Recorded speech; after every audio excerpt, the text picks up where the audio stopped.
శల్యుడికి ఉన్నటువంటి బలహీనత ధర్మరాజు గారికి కూడా బాగా తెలుసు. అందుకే గొప్ప అతిథి సత్కారం చేశాడు, తీసుకెళ్ళాడు, ఉచితాసనం ఇచ్చాడు, కూర్చోపెట్టాడు, అర్ఘ్యపాద్యాలు ఇచ్చాడు, గొప్పగా స్తోత్రం చేశాడు. ఇంత ఆదరణ చూపించేటప్పటికీ శల్యుడు కూడా పాండవుల యొక్క ధార్మిక నిష్టని, అరణ్యవాస అజ్ఞాతవాస కాలములయందు వాళ్ళు పడినటువంటి కష్టాలని, వాళ్ళ ఓర్పుని, వాళ్ళ ధృతిని, వాళ్ళ ధర్మాన్ని పొగిడి ఒకనాడు ఇంద్రుడు ఎంత కష్టపడ్డా తరువాతి కాలంలో సుఖపడ్డాడో అలా ధర్మాన్ని పట్టుకున్నటువంటి మీరు కూడా సుఖపడతారు, అందులో ఏమీ సందేహం లేదు అన్నాడు. అంటే ధర్మరాజు గారు చాలా సంతోషించాడు. ధర్మరాజు గారు చూపించినటువంటి ఆదరణకి పొంగిపోయినటువంటి శల్యుడు మళ్ళీ ధర్మరాజు గారితో అన్నాడు, నీకేం కావాలో కోరుకో, నీకు ఇస్తానన్నాడు. ఎక్కడ ఎవరు పొగిడితే అక్కడ లొంగిపోతుంటాడు. ధర్మరాజు గారు చాలా చాలా తెలివైనవాడు, ఎక్కడా కూడా ఇబ్బంది పడే స్థితిని కల్పించుకోడు. అందుకని ఆయన అన్నాడు, మీరు నాకు చెయ్యవలసినటువంటి ఉపకారం ఒకటి ఉంది. మీరు అవతల దుర్యోధనుడికి మాటిచ్చానటి వైపు యుద్ధం చేస్తానని మాటిచ్చాను అని చెప్తున్నారు. నేను కాదనను. మీరు పెద్దలు, మీకు ఆ ప్రేమ ఉండవలసిందే, ఆ విశాల హృదయం ఉండవలసిందే, సేవించిన వారిని అనుగ్రహించవలసిందే. మేలు చేసి తిరి ఒక్కరి మెచ్చి వారి కోర్కి తీర్చుట పెద్దల గుణము కాదే, అది మదీయ చిత్తమునకు హర్షకరము, తివిరి ఒక్కటి వేడద అవధరింపు. అది పెద్దలకు ఉండవలసినటువంటి లక్షణం మామయ్య గారు. తనని సేవించిన వాళ్ళకి వరం ఇస్తారు. దుర్యోధనుడు ముందొచ్చాడు, మిమ్మల్ని సేవించాడు, కాబట్టి మీరు ఆయనను అనుగ్రహించారు. యథార్థానికి ద్రుపదుడు ఉద్యోగ పర్వంలో చెప్పింది ఏమిటంటే, రాజులకు ఒక లక్షణం ఉంటుంది, ముందు ఎవరు వెళ్ళి అభ్యర్థిస్తే వాళ్ళ పక్షాన నిలబడతారు. కాబట్టి శల్యుడు, జరాసంధ కుమారుడు ఇటువంటి వారందరి దగ్గరికి కూడా ముందుగానే దూతలను పంపమన్నాడు. వీళ్ళు పంపే లోపలే దుర్యోధనుడు జాగ్రత్త పడి శల్యుణ్ణి తనకి వశం చేసుకున్నాడు. కాబట్టి మీరు దుర్యోధనుడికి వరం ఇచ్చారు, దుర్యోధనుడి పక్షాన యుద్ధం చేస్తానంటున్నారని నేనేం బెంగ పెట్టుకోవట్లేదు. మీరు అలా చెయ్యొద్దు అని కూడా నేను మిమ్మల్ని నిర్బంధించను. ఎందుకనంటే మీ పెద్దరికం నిలబడాలి, మీరిచ్చిన మాట నిలబడాలి. మీరు అటే యుద్ధం చేయండి, కానీ నన్ను వరం కోరుకోమన్నారుగా, నాకొక్క ఉపకారం చేయండి. ఈ కాలమునందు అంటే మహాభారత యుద్ధ కాలమునందు గొప్ప సారథులు ఇద్దరే ఉన్నారు. నిజానికి వాళ్ళు సారథ్యము చెయ్యవలసిన వాళ్ళు కారు. ఒకరు కృష్ణ భగవానుడు, వేరొకడు శల్యుడు. వాళ్ళిద్దరూ కూడా కేవలం సరదాకి నేర్చుకున్నటువంటి విద్య ఈ సారథ్యం. కృష్ణుడితో సమానమైన సారథి ఆ రోజుల్లో శల్యుడు ఒక్కడే. కాబట్టి కృష్ణుడు అర్జునుడికి సారథ్యం చేస్తున్నాడు. అర్జునుణ్ణి పడగొట్టాలని నిరంతర ప్రయత్నం చేసేవాడు కర్ణుడు. కర్ణుడికి ఉత్తమమైన సారథి కావాలి కనుక దుర్యోధనుడు మిమ్మల్నే సారథిగా నియమిస్తాడు. మీరు కర్ణుడికి సారథ్యం చెయ్యవలసి వస్తే తప్పకుండా చెయ్యండి, కానీ అదే పనిగా విమర్శించండి, ఎత్తిపొడుపు మాటలు మాట్లాడండి, అతని యొక్క శౌర్య ధైర్యములు నీరు కారిపోయేటట్టుగా మాట్లాడండి. దాని చేత కర్ణుడు జావగారిపోతాడు, మనసు చెదిరిపోతుంది, ఆయనకి లక్ష్యశుద్ధి లోపిస్తుంది. అది అదునుగా చూసి అర్జునుడు కర్ణుడిని మట్టు పెడతాడు. కాబట్టి మీరు మాకు ఆ ఉపకారం చేసి పెట్టండి అన్నాడు. వెంటనే శల్యుడు అన్నాడు, కర్ణుని సారథినైనను నిర్ణయమున ఏను పార్థునింకాచద, ఆ దుర్నయ విచారు నిమ్మి కర్ణ కఠోరంబులాడి కలతున్ బోరన్.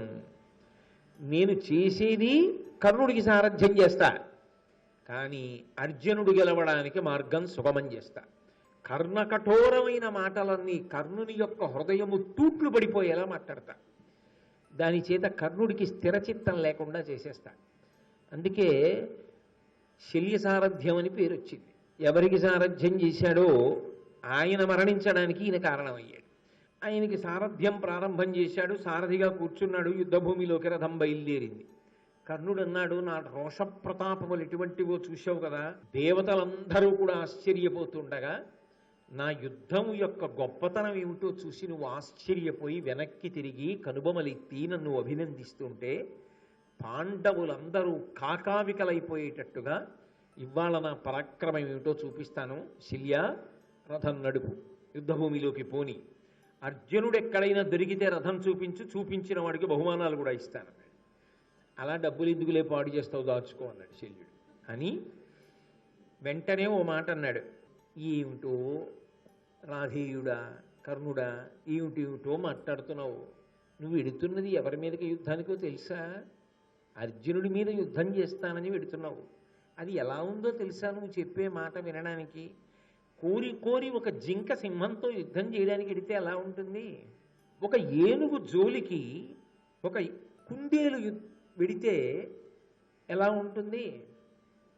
ఒక భయంకరమైనటువంటి పెద్ద పులితో యుద్ధం చేయడానికి ఒక కుక్క వెడితే ఎలా ఉంటుంది? బ్రహ్మాండమైనటువంటి గ్రద్ద ఒకటి భూమి మీదకి వస్తుంటే దానికి అడ్డుపడి పాము దాంతో యుద్ధానికి ఎడితే ఎలా ఉంటుంది? పాండవులతో యుద్ధం, అందులో అర్జునుడితో యుద్ధం అటువంటిది. నీకెందుకయ్యా నీకు అక్కర్లేని పనులు? నువ్వేమో అదిగో రెండో పక్షంలో చెప్పిన జింక అటువంటి వాడివి, వాళ్ళేమో పెద్ద పులులు సింహాలు గరుడ పక్షులు అటువంటి వాళ్ళు. ఆ అర్జునుడితో నీకెందుకు యుద్ధం? నీ మాన నువ్వేదో హాయిగా జీవనం చేయక ఎందుకంటావు నీకు ఈ యుద్ధాలు అని అంటూ ఆ శల్యుడు కర్ణుడి యొక్క హృదయం తూట్లు పడిపోయేటట్టుగా మాట్లాడాడు. నిజంగా సగం శల్యుడే చంపేశాడు. అసలు మానసిక స్థిమితం లేకుండా చేసేశాడు కర్ణుణ్ణి.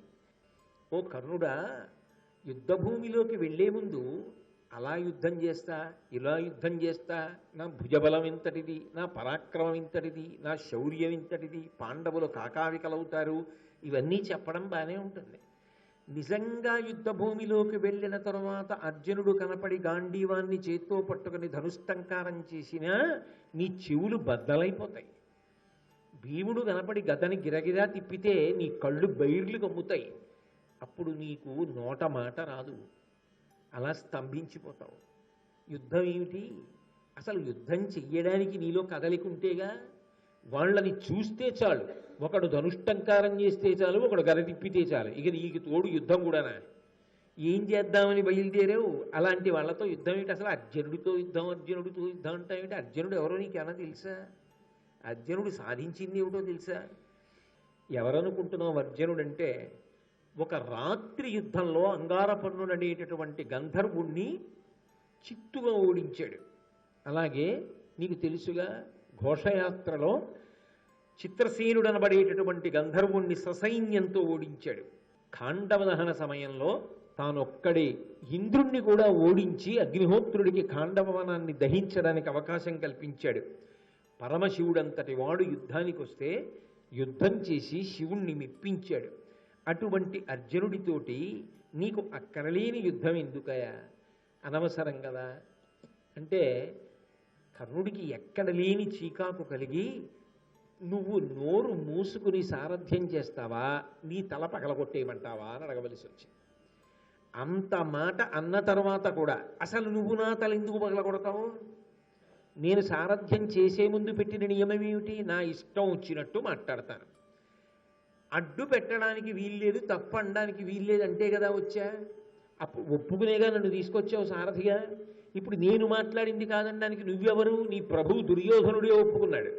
ఈయన అంటున్నటువంటి మాటలన్నింటినీ కూడా దాటి మనసుని చిక్కబట్టి యుద్ధం చేస్తున్నాడు. ఆ యుద్ధం చేస్తుండగా ఒక పర్యాయం ధర్మరాజు గారు చిక్కాడు. ఆ ధర్మరాజు గారిని ఓడించాడు.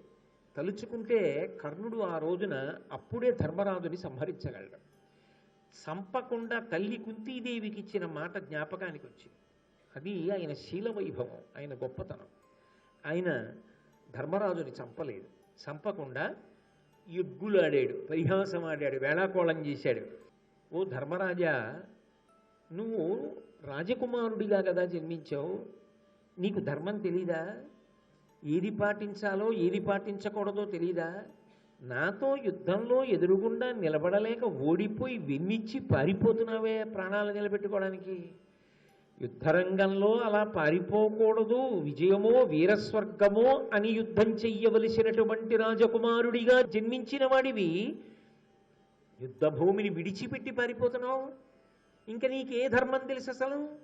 యుద్ధాలు నీకెందుకు కానీ చక్కగా వేదాధ్యయనం చేసి యజ్ఞయాగాదులు చేస్తూ ఉంటారు. వాళ్ళ దగ్గరికి వెళ్ళి వాళ్ళతో పాటు కూర్చున్న యజ్ఞయాగాదులు చేసుకో.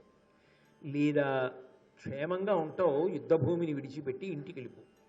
లేదు ఇక్కడే తిరుగుదాం అనుకుంటున్నావా, నీకు భయం లేకుండా ఉండాలంటే కృష్ణార్జునుడి చాటుకు పో తప్ప ఎక్కడ పడితే అక్కడికి వచ్చి మొనగాడినని యుద్ధం చేయకు. చూసావా నీ ప్రారంధం ఎలా అయిందో అని తరిమి తరిమి విడిచిపెట్టాడు. కాబట్టి ఒకానొక సమయంలో కర్ణుడి చేతిలో ధర్మరాజు చిక్కి ప్రాణాలతో బయటపడి ఘోరముగా పరాభవింపబడి యుద్ధభూమి నుంచి తప్పుకున్నాడు. తర్వాత భీముడు ధర్మరాజు గారి జోలికి కర్ణుడు వెళ్ళాడనేటటువంటి కోపంతో ఆ కర్ణుడి మీదకొచ్చి ఒక భయంకరమైనటువంటి బల్లెన్ని విసిరాడు. ఆ బల్లెం కర్ణుడి యొక్క శరీరంలోంచి దిగబడి అవతల వైపుకి వెళ్ళిపోయింది. వెంటనే ప్రాణాలు పోయాయా అన్నట్టుగా కర్ణుడు రథంలో ఒరిగిపోయాడు. ఒరిగిపోగానే భీముడు తన రథం దిగి పరిగెత్తుకుంటూ వచ్చి కర్ణుడి యొక్క నాలుక కోసైపోయాడు. ఎందుకని అంటే ఈ నాలుకతోటి ఈ నోటితోటి ఒకానొకప్పుడు కురుసభలో మాట్లాడకూడని మాటలు మాట్లాడాడు. కాబట్టి వీడి నాలుక ఉండడానికి వీల్లేదు, వీడి నాలుక కోసేస్తానని నాలుక పైకి లాగి కొయ్యబోయాడు. వెంటనే శల్యుడు జోక్యం చేసుకుని ఒక మాట చెప్పాడు, నువ్వు నాలుక కోసేస్తే చచ్చిపోతాడు, చచ్చిపోలేదు బతికున్నాడు, ఇంకా స్పృహ తప్పాడు. ఇప్పుడు నువ్వు నాలుక కోస్తే చచ్చిపోతాడు, చనిపోయాడు అనుకో, నీ తమ్ముడు ప్రతిజ్ఞ చేశాడు అర్జునుడు కర్ణుడిని చంపుతానని. అప్పుడు అర్జునుడి ప్రతిజ్ఞ ఏమవ్వాలి? నీ తమ్ముడి ప్రతిజ్ఞ గుర్తు తెచ్చుకుని ఈ కర్ణుడిని వదిలి అన్నాడు. మామా భలే జ్ఞాపకం చేశావు, ఇలా జ్ఞాపకం చేయకపోతే ఆవేశంలో కోసేద్దును సుమా కర్ణుడి నాలుక, చచ్చిపోతే మా తమ్ముడి ప్రతిజ్ఞ పోనని చెప్పి భీముడు విడిచిపెట్టి వెళ్ళిపోయాడు. వెళ్ళిపోయిన తర్వాత మళ్ళీ స్పృహ వచ్చింది.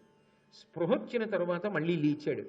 లేచి పాంచాల వీరుల్ని నకుల సహదేవుల్ని ఉపపాండవులను సాత్యకిని విశేషంగా బాధించాడు కర్ణుడు.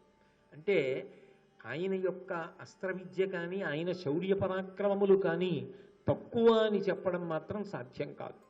భీముడు అంటారా మహానుభావుడు, అద్భుతమైనటువంటి యుద్ధవీరుడు. అలాగే వేరొక పర్యాయం, రెండో పర్యాయం ధర్మరాజు గారు నకులుడు సహదేవుడు కర్ణుడి యొక్క ధాటిని తట్టుకోలేక ముగ్గురు ఒక్క రథమే ఎక్కేవలసి వచ్చింది. కర్ణుడికి దొరికితే చంపేస్తాడని చెప్పి ముగ్గురు ఒక రథమే ఎక్కారు. ఎక్కి ఇంకా కర్ణుడి చేతి నుంచి తప్పించుకొని ప్రాణాలతో బయటపడితే చాలన్న స్థితిని పొందారు. కుంతీదేవికి ఇచ్చినటువంటి మాట జ్ఞాపకానికి వచ్చి రెండో మాట దొరికిన ధర్మరాజుని నకులుణ్ణి సహదేవుణ్ణి మాత్రం చంపలేదు, కానీ సంపేసినంత పని చేశాడు. కర్ణుడు మధ్యందినటువంటి మార్తాండుడైపోయాడు. ఆ రోజు మధ్యాహ్న యుద్ధంలో అయిపోయి భార్గవాస్త్రాన్ని ప్రయోగించాడు, పరశురాముడిచ్చిన అస్త్రం. ఆ అస్త్రాన్ని ప్రయోగించడం వల్ల పాండవ సైన్యం అంతా కాకావికలైపోయింది. అయిపోయి అసలు యుద్ధభూమిలో నిలబడిన వారు లేరు, అందరూ వెన్నిచ్చి పారిపోతున్నారు. ఆ పారిపోతున్న సమయంలో ఈ గొప్ప ఘోషనంతటినీ కూడా కృష్ణార్జునుడు గమనించారు. గమనించి ఈ సమయంలో మనం కూడా కర్ణుడి ముందుకు వెళ్ళడం మంచిది కాదు అర్జున, ఎందుచేత అంటే ఆయన దుర్నిరీక్షుడై ఉన్నాడు, చాలా ఉత్సాహంతో ఉన్నాడు. ఇటువంటి సమయంలో మనం ఎదురుపడితే కర్ణుడి యొక్క వీర ప్రదర్శనమునందు తట్టుకు నిలబడగలమన్న నమ్మకం తక్కువ, కాబట్టి కొంతసేపు అసలు కర్ణుడి ముందుకి వెళ్ళద్దు అన్నాడు కృష్ణుడు. కృష్ణ, నా రథాన్ని కర్ణుడి రథం ముందు పెట్టకు, ఇప్పుడు కానీ యుద్ధానికి ఎడితే కర్ణుడు నన్ను చంపినా చంపుతాడు, కాబట్టి బ్రతికితే సుఖాలు పొందొచ్చు, రథాన్ని దూరంగా తీసుకుపో అన్నాడు. ముందు మానసికంగా అర్జునుడిలో ఒక కక్ష, ఒక పగ బాగా ప్రజ్వరిల్లితే తప్ప కర్ణుణ్ణి చంపి తీరాలనేటటువంటి ఉత్సాహం రాదు. అది కృష్ణ సారథ్యం అంటే. కాబట్టి అర్జునుడితో అన్నాడు, నీ అస్త్రశక్తి ఎంతటిదో అర్జున మరిచిపోయావా? నువ్వు వేసినటువంటి బాణ పరంపరలకి తట్టుకోలేక కదా భీష్మాచార్యుడు పడిపోయాడు, నీకే విలువిద్య నేర్పినటువంటి ద్రోణుడే పడిపోయాడే నిన్ను తట్టుకోలేక. మరిచిపోయావా? మాయాద్యూతంలో మిమ్మల్ని అందరినీ ఒకసారి ఓడించి రాజ్యాన్నంతటినీ కబళించి మీ ఒంటి మీదున్న పైబట్టలు కూడా తీయించి కింద పెట్టించారు. రెండో మాట మళ్ళీ మాయాద్యూతం ఆడి 12 సంవత్సరములు అరణ్యవాసం, 1 సంవత్సరం అజ్ఞాతవాసం చేయించారు. 13 సంవత్సరాలు మీరు పడ్డ కష్టాలకన్నింటికీ కారణమైన ప్రధానుడు కర్ణుడితో యుద్ధానికి ఎడుతున్నావు అర్జున. నీ పౌరుషాన్నంతటినీ కూడా పుంజుకో, నీ ప్రతాపాన్నంతటినీ ప్రదర్శించు. కర్ణుడి తల తెగిపోలిసిందే ఇవాళ. కాబట్టి అన్ని పాపములు చేసిన వాడు ఇవాళ నీ కంటపడుతున్నాడు అంటే అర్జునుడిలో ఎంత పౌరుషం పెరుగుతుంది అంటూ ఇంకొక మాట అన్నాడు. అన్నిటికన్నా ఒక్క విషయాన్ని గుర్తుపెట్టుకో. ఏ మత్స్యయంత్రాన్ని కొట్టి నువ్వు ద్రౌపదీదేవిని భార్యగా స్వీకరించడానికి సిద్ధపడ్డావో, తదనంతరం వేదవ్యాసుని యొక్క వాక్కు చేత, కుంతి వాక్కు చేత ద్రౌపదీదేవి మీ 5గురికి భార్య అయిందో, ఎవరు రాజసూయాగం చేసిన తర్వాత అవబృధ స్నానం చేసినటువంటి తలకట్టుతో ఆ దుర్యోధనుడి యొక్క సభలోకి ప్రవేశించిందో, ఏ ద్రౌపదీదేవి యొక్క కొప్పు పట్టి ఈడ్చి వస్త్రాపహరణం చేశారో, ఏ ద్రౌపదీదేవి వంక కర్ణుడి తిరిగి జూదంలో ఓడిపోని 6వ భర్తని వెతుక్కో అని నవ్వాడో, అటువంటి దుర్మార్గుడైన కర్ణుడి మీద యుద్ధానికి ఎడుతున్నావు. తల మిగలచ్చా కర్ణుడిది అంటే ఇక అర్జునుడు ఎంత పగతో వెళ్ళాలో అంత పగతో వెళ్ళడానికి, అంత ఉత్సాహం పుంజుకోవడానికి కావలసినది నూరి పోషేశాడు కృష్ణ పరమాత్మ. చిట్ట చివర నీకు 2 మాటలు చెప్తా అర్జున. నేనే రాయబారానికి వెళ్ళా మీకోసం. నేను రాయబారానికి వెళ్ళినప్పుడు నన్నే పట్టాలి, బంధించాలి అని ప్రయత్నం చేసిన దుష్ట చతుష్టయంలో ఈ కర్ణుడు లేడా? కృష్ణుడంటే ప్రాణం అర్జునుడికి. నన్ను పట్టాలనుకున్నాడు కదా, ఇప్పుడు నువ్వు పౌరుషం ప్రదర్శించవా? దానికి ప్రతీకారం ఇప్పుడు చెయ్యవా? అన్నిటికన్నా అర్జున నువ్వు స్మరించవలసినది ఒకటి ఉంది. నీ కొడుకు ముక్కుపచ్చలారనివాడు, మహావీరుడు. నువ్వు లేనప్పుడు పద్మవ్యూహాన్ని భేదించి లోపలికెడితే చుట్టుముట్టి అపాయాన్ని కల్పించి కుట్ర చేసి వెనక నుంచి బాణం వేసి అతని విల్లు విరిచి కత్తి పలక పట్టుకుని ఆకాశానికి ఎగిరి కిందకి దిగుతుంటే అతని పలకని భేదించి ఆ అభిమన్యుడు అర్జున నీ కొడుకు మరణించడానికి కారణం ఆ కర్ణుడే. అర్జున నువ్వు స్మరించవలసినది ఒకటి ఉంది. నీ కొడుకు ముక్కుపచ్చలారనివాడు, మహావీరుడు. నువ్వు లేనప్పుడు పద్మవ్యూహాన్ని భేదించి లోపలికెడితే చుట్టుముట్టి అపాయాన్ని కల్పించి కుట్ర చేసి వెనక నుంచి బాణం వేసి అతని విల్లు విరిచి కత్తి పలక పట్టుకుని ఆకాశానికి ఎగిరి కిందకి దిగుతుంటే అతని పలకని భేదించి ఆ అభిమన్యుడు అర్జున నీ కొడుకు మరణించడానికి కారణం ఆ కర్ణుడే. అటువంటి కర్ణుడితో చాలాసేపు యుద్ధం చేస్తావా? నీతో యుద్ధం చెయ్యలేక కర్ణుడి తల తెగి భూమి మీద పడిపోద్దా? అది నువ్వు చూడద్దా?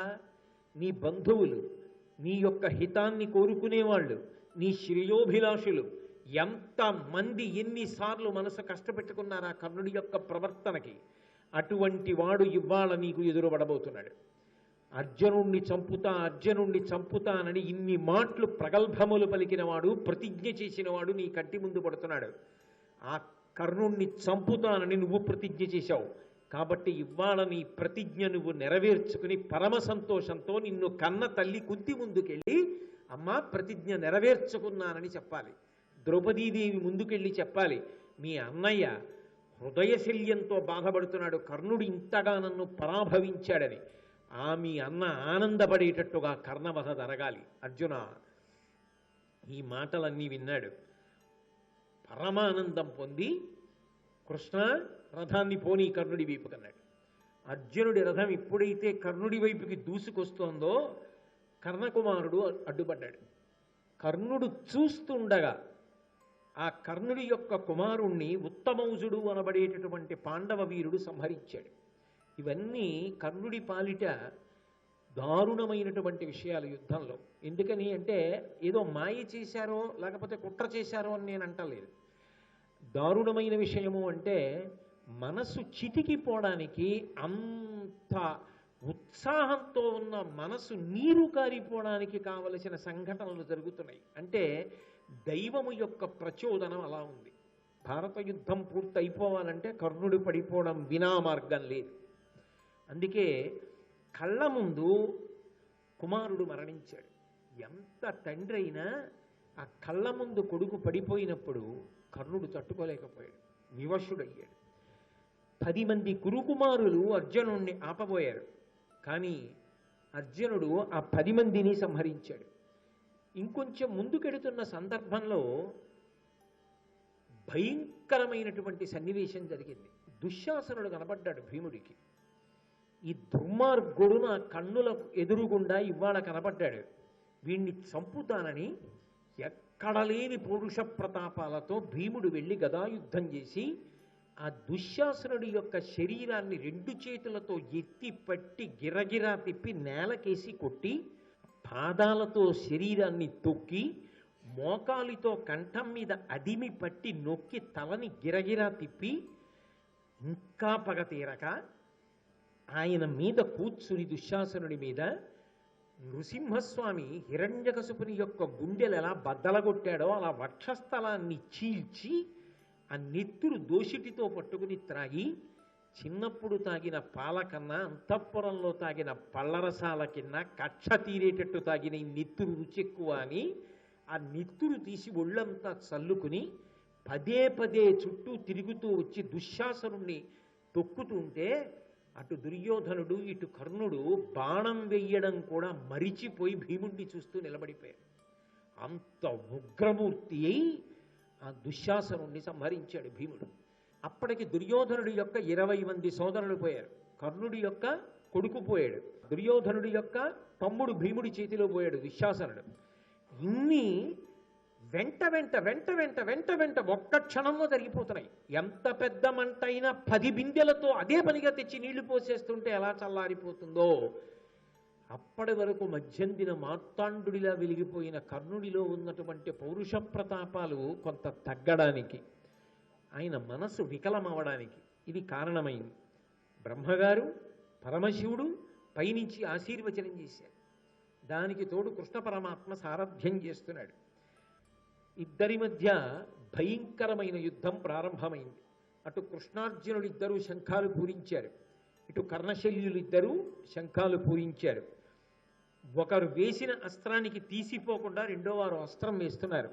కర్ణార్జునుల యొక్క యుద్ధం జరుగుతుంటే ఇక చాలా సైన్యం మనమే ఉంది, క్షణాల మీద కొట్టుకోవచ్చు, చావచ్చు, ఈ యుద్ధం మళ్ళీ చూడడం కుదురుతుందా అని యుద్ధం మానేసి చూస్తూ నిలబడ్డాడు. అంత భయంకరమైనటువంటి యుద్ధం జరిగింది. ఇక అర్జునుణ్ణి నిర్జించాలనేటటువంటి బలమైన సంకల్పంతో తాను ఖాండవవన దహనం చేసినప్పుడు తన దగ్గరికి వచ్చి నాగాస్త్రంగా మారినటువంటి అశ్వసేనుడు అనబడేటటువంటి సర్పానికి సంబంధించినటువంటి బాణము కర్ణుడు వరలో పెట్టి ప్రత్యేకంగా ఎప్పుడూ భద్రంగా ఉంచుతాడు. అటువంటి బాణాన్ని తీసి గురి చూసి సంధించి అర్జునుడి మీదకి విడిచిపెడుతున్నాడు. శల్యుడు కర్ణుడి వంక చూసి అన్నాడు, నువ్వు పెట్టిన గురి సరికాదు, కంఠానికి పెట్టపోయి క్రీగంటి దగ్గర పెట్టావు, మార్చు అన్నాడు. ఈ మాట అనేటప్పటికీ కర్ణుడికి ఎక్కడలేని కోపం వచ్చింది. నేను యోధాన యోధుడిని, నాకు గురి పెట్టడమే రాదా, నువ్వు అన్నావు కాబట్టి నేను గురి మార్చను, నేను అలాగే వేస్తాను బాణాన్ని అని బాణం వేశాడు. అది నిజానికి అర్జునుడి యొక్క కంఠాన్ని ఉత్తరించేయాలి, కానీ సారథ్యం చేస్తున్నవాడు ఎవరు? కృష్ణ పరమాత్మ. అందుకే ఆయన రథాన్ని 5 అంగుళాలు భూమిలో దిగబడిపోయేటట్టుగా తొక్కాడు. ఆ బాణం కంఠానికి గురిపెట్టింది. 5 అంగుళాల రథం కిందకెళ్లడంలో, అర్జునుడు కూడా కిందకెళ్లడంలో కిరీటాన్ని కొట్టి వెళ్ళిపోయింది. అయినా పగ తీరకది మళ్ళీ వస్తుంటే కృష్ణుడు ఈ వృత్తాంతాన్ని అంతటినీ చెప్పిన కారణం చేత 6 బాణములు ప్రయోగించి అర్జునుడు ఆ సర్ప సంబంధమైన బాణాన్ని తుత్తునియలు చేసేశాడు, ముక్కలు చేసేశాడు. భార్గవాస్త్రం జ్ఞాపకానికి వస్తుందేమో అర్జునుడి మీద ప్రయోగిద్దామని ఎంతో ప్రయత్నం చేశాడు. పరశురాముడి శాపం ఉంది కదా, భార్గవాస్త్రం స్ఫురణకి రాలేదు. అవతల అర్జునుడు బాణములు కుప్పించేస్తున్నాడు. అదే సమయంలో ఆ కర్ణుడి యొక్క రథచక్రం భూమిలో దిగబడిపోవడం మొదలుపెట్టింది. రథమా కదలదు, ధనస్సా విరిచేశాడు. నువ్వు ఉత్తమ వంశమునందు జన్మించావు, గొప్ప అస్త్ర విద్య నేర్చుకున్నావు, ధర్మం తెలిసిన్నవాడివి. నేను ఇప్పుడు బాణములు వెయ్యలేని స్థితిలో ఉన్నాను, రథాన్ని ముందు భూమి మీద సరిచేసుకునే ప్రయత్నంలో ఉన్నా, అయినా నువ్వు ఆపకుండా బాణప్రయోగం చేస్తున్నావు. కొంతసేపు బాణప్రయోగం ఆపు, నీకో గోవిందుడికో భయపడి నేను ఈ మాట చెప్పట్లేదు, ధర్మం చెప్పాలి కాబట్టి చెప్తున్నాను. అంటే కృష్ణ పరమాత్మ అన్నాడు, అబ్బా ఇప్పుడు ధర్మం జ్ఞాపకానికి వచ్చిందా? జ్ఞాపకానికి వస్తే రక్షించేది కాదు ధర్మం, అనుష్ఠిస్తే రక్షించేది. నువ్వు ఎంత ధర్మాన్ని అనుష్ఠించావు జీవితంలో? పాండవులను తక్కువ చేసి మాట్లాడినప్పుడు ఈ ధర్మం జ్ఞాపకానికి రాలా? ద్రౌపదీదేవిని అవమానించినప్పుడు ఈ ధర్మం జ్ఞాపకానికి రాలా? అదే పనిగా అర్జునుడిని చిన్నతనం చేసి మాట్లాడినప్పుడు ఈ ధర్మం జ్ఞాపకానికి రాలా? నువ్వు పాటించనిది ధర్మం. నీకు అక్కడికి రమ్మంటే ఎక్కడి నుంచి వస్తుంది? ఇతని రథచక్రము పైకి లేవదు అర్జున, ఎందుకంటే ఇతనికి శాపం ఉన్నది. కాబట్టి నువ్వు వేచి ఉండవలసిన అవసరం లేదు. అతని రథము భూమి మీదకి సక్రమంగా వస్తుందనుకుంటే ఆగవచ్చు, అది వచ్చే సమస్యే లేదు, ఎందుకంటే అది శాపం. కాబట్టి బాణప్రయోగం చెయ్యి అన్నాడు. వెంటనే అర్జునుడు ఒక దివ్యమైనటువంటి బాణాన్ని తీసి, నేను ప్రతిరోజు కూడా పుణ్యకార్యములు చేసిన వాడనైతే నేను ఇప్పుడు వేసేటటువంటి ఈ బాణము కర్ణుని యొక్క తలను తురుచుగాక అని చెప్పి గాంధీవానికి తొడిగి ఆ బాణాన్ని ప్రయోగించాడు. ఆ అర్జునుడు వేసినటువంటి బాణానికి కంఠం తెగిపోయి ఎంతో అందంగా ఉండేటటువంటి ఆ కర్ణుడి యొక్క తల బంగారు రంగు కలిగినటువంటి శరీరం నుంచి వేరైపోయి నిత్తురు కారుతూ భూమి మీద పడిపోయింది. ఎంతైనా మరి కొడుకు కదా కర్ణుడు, కిరణములు చేతులు కదా సూర్యుడికి. తల తెగిపోయినటువంటి కర్ణుడి శరీరాన్ని ముట్టుకున్నాయి కదా, స్నానం చేయాలని సముద్రంలోకి సూర్యుడు దిగిపోయాడా అన్నట్టుగా బింబం అస్తమించింది.